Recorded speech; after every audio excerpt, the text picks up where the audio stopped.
Hi, my name is Melissa and I'm with ProLine range hoods. Today we are going to be showing you how to install charcoal filters on one of our two recirculating range hood models.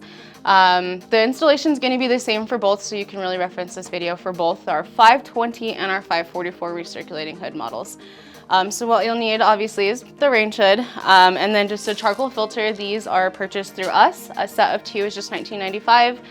You can call us for replacements. I know some people can find them elsewhere, but it's probably best to get them through us. So for installation, what you'll do is just go ahead and remove the baffle filter.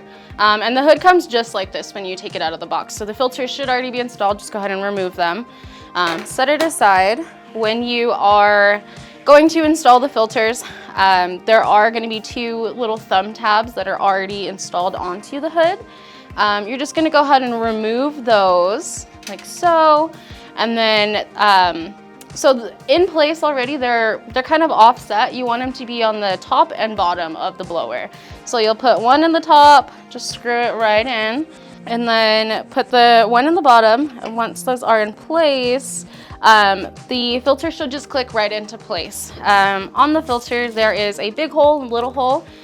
You just slide it in the big end first and then over so it locks into place.